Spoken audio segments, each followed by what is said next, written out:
Don't forget to subscribe, and turn the notifications. We upload daily, and check the source of this video to view all the images and videos if there was any.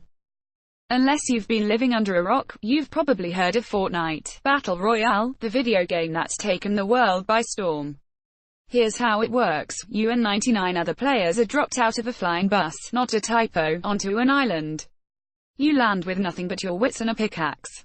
As the game starts, there's usually space between you and the next person, which gives you time to scrounge up supplies and weapons, and use your pickaxe to take apart walls, furniture and anything else you can find nearby. As the game goes on, the landscape effectively shrinks, forcing players closer together and into combat. It's the you, so everyone starts to pick each other off Hunger Games style, until there's a winner.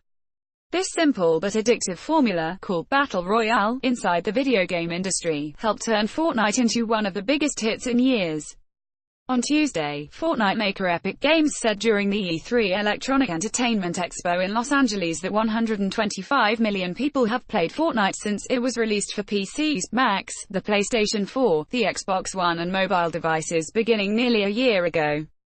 And though the game is a free download, in the month of April alone Epic rang up nearly $300 million in sales of add-ons such as color schemes for weapons and new outfits for characters, according to Industry Watcher Superdata Research.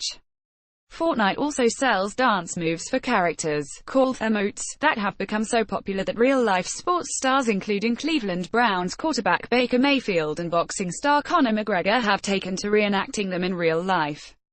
So it's probably no surprise that Activision last month said its rival war simulation game, Call of Duty: Black Ops 4, will also have a Battle Royale mode when it comes out later this year. And on Saturday, Electronic Arts said it will offer a Battle Royale mode for its upcoming WWE-themed Battlefield 5 game, after fans asked it to take on the genre. The raw gameplay is what draws people into it, which is brilliant, said Patrick Soderlund, EA's head of design. That's how a game should be. Now playing, watch this, Fortnite on the Nintendo Switch, this is what it looks. Battle Royale is popular for a reason. It's the latest example of how many of the games we play are changing dramatically to focus on people playing together rather than one person playing alone. Thanks to the internet and powerful services such as Xbox Live and PlayStation Plus, game makers are tapping into our primal urges to compete against one another, giving us all manner of new ways to play. The Hunger Games approach caught on thanks to the drama that comes with it. The shrinking circle of play, the defined winner and how everyone's pitted against one another makes the game not just fun to play, but entertaining to watch too.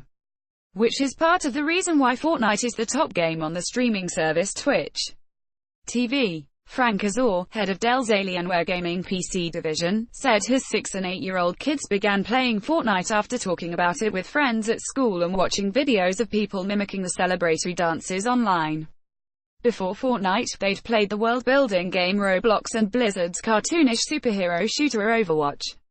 But now, it's all about Fortnite. And he doesn't think they're alone. Sales of Alienware's powerful PCs have jumped double digits this year, he says, something he attributes in part to Fortnite. It's crossing into the mainstream, Azor said of the game. Josh Miller, CNET, Me Against You. Until recently, the top games seem to be the ones centered on epic stories, like Nintendo's The Legend of Zelda, Breath of the Wild, Ubisoft's alternative history Assassin's Creed series, Bethesda's post-apocalyptic Fallout and Microsoft's Space War Halo saga. Each of them was a visual feast, but it was the engrossing storylines that won fans over.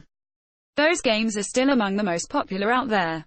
But purely online titles, in which players battle each other instead of playing on their own through a story, have now become a huge draw.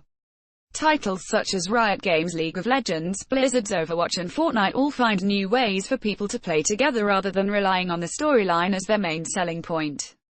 The social aspects of video games are becoming more and more important, said Yves Guillemot, CEO of Ubisoft, whose Tom Clancy's Rainbow Six Siege online game, which pits two teams of people against each other, has tallied more than 35 million players since its launch 3 years ago. Josh Miller, CNET, games aren't just connecting people to one another through games, the communities that spring up around them are connecting people too. Minecraft, for example, has become an entire subculture filled with its own in-jokes, conventions, books and related games. As people tend to spend more time in games, it's important we open our eyes to ones in which we can build relationships, Guillemot added. Even Grand Theft Auto 5, the tongue-in-cheek crime title from Rockstar, has maintained its popularity because of its Grand Theft Auto Online feature. That's where up to 30 people can play together and pull off massive heists in the game's parody recreation of Los Angeles. The raw gameplay is what draws people into it, which is brilliant. That's how a game should be. Patrick Soderlund, EA's head of design. Reggie Fils-Aimé, president of Nintendo of America, said he was glad Epic made its game available for download for the $300 Nintendo Switch Tuesday, adding to the company's growing roster of well-reviewed games like Breath of the Wild, Super Mario Odyssey and Splatoon 2. In March, the Nintendo Switch itself was named the best-selling console ever in the US during its first year by industry tracker NPD Group. To have the conversation to bring arguably the hottest game of the moment right now onto the hottest platform of the moment right now, it's a great opportunity, Fils-Aimé said. From a Nintendo perspective, we want it all. Not changing everything. I'm a lifelong gamer, but I haven't been a fan of online games. There's a good reason for that too, I'm just bad at playing them. Like seriously bad. I usually enjoy games on easy, or medium, mode, and I prefer them when they have an engrossing story like Bethesda's Fallout games about finding your way through the US after it's been ravaged by a nuclear war. I also like when games are just pure fun in a box. I'm a big fan of Nintendo's Mario Kart, a series of over-the-top racing games starring characters from the Super Mario Bros. franchise, Donkey Kong and many more. So when I meet game developers who want me to try their game, I have to feign excitement as I stumble through. It's especially bad when I encounter games such as Fortnite, because it's almost impossible for me to play without losing right away. You see, I'm the guy who dies first. All the time. The good news for gamers like me is that Fortnite won't change every video game into a last man standing scenario. Some game makers told me one lesson they learned from Fortnite is that offering free downloads and charging for little add-ons later can be a way to profit from a game, just as it has been for games on phones for a decade now. Others told me Fortnite's success is a reminder of how important word of mouth is in getting fans excited. CNET Daily News. Get today's top news and reviews collected for you. Even so, not a lot of them are rushing to chase Fortnite. Strauss Zelnick, head of Take-Two Interactive Software, said that for his audience, Petrid's story is important. That's what helped Grand Theft Auto 5 sell 95 million copies over the past 5 years. And the additional free stories Take-Two offers have helped draw people back into its GTA Online service. But, he added, there's a universal rule that helps explain the crazy success of games like Fortnite. If you apply both innovation and incredible quality to a release, you have the opportunity to deliver a massive hit.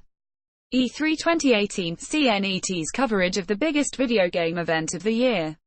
E3 at GameSpot, everything you could want from CNET's game-focused sister site.